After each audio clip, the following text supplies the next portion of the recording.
Hola, gràcies a tothom que ha vingut. Perdoneu, em sembla que anem una mica retardats.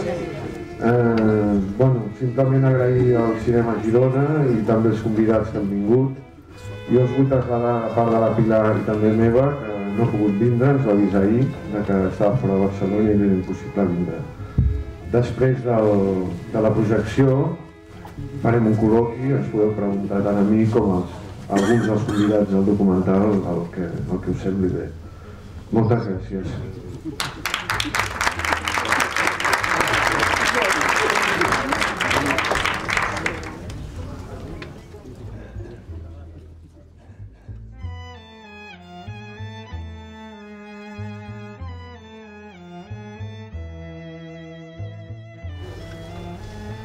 Aleshores, aquella declaració del Concili Vaticà II, la nostra Aetate, és una declaració que pretén tallar l'herba de l'antisemitisme, però no l'arrenca, perquè diu: encara que les autoritats jueves amb els seus seguidors van reclamar la mort de Crist,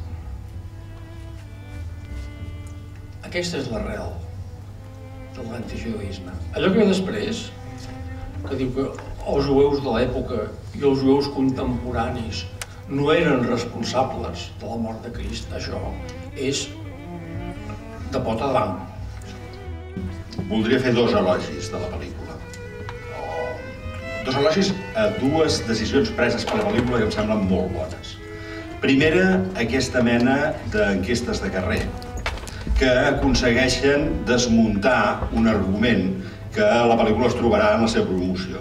Escolti, vostè ha fet una pel·lícula sobre l'antisemitisme i l'antisemitisme no existeix.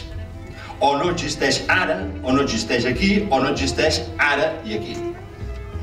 Vaja, t'ho trobaràs. Si no t'ho has trobat ja, t'ho trobaràs. Posar aquestes imatges, posar aquestes opinions tretes del carrer, ens indiquen que sí que existeix. Segon elogi. Jo crec que la pel·lícula fa una cosa fantàstica, que és aquesta mena de fer períodes de l'antisemitisme.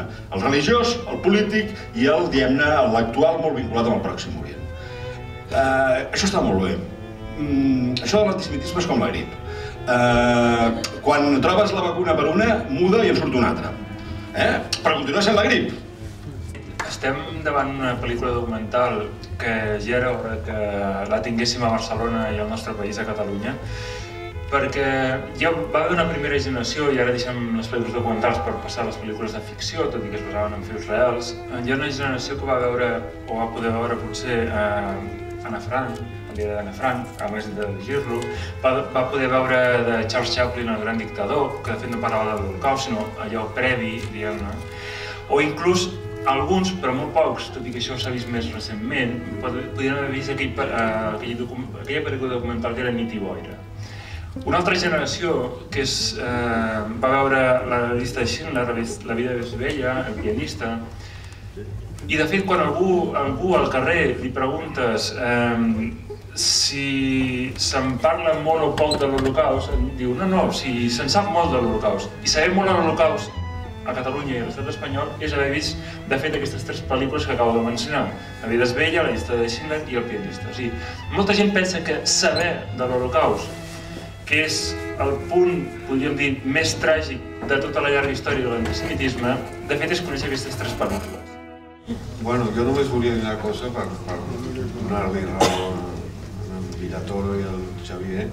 Jo no he pogut aconseguir que vingués ningú de la premsa amb aquest acte. Tota la premsa s'ha negat a vindre amb aquest acte i el que em va dir el director cultural del diari més important de Catalunya, no direm el nom, diu, de què va el documental? Li vaig dir, del prejudici antijueu. Diu, ah sí? Així vostè pressuposa que hi ha un prejudici antijueu? Amb això ja...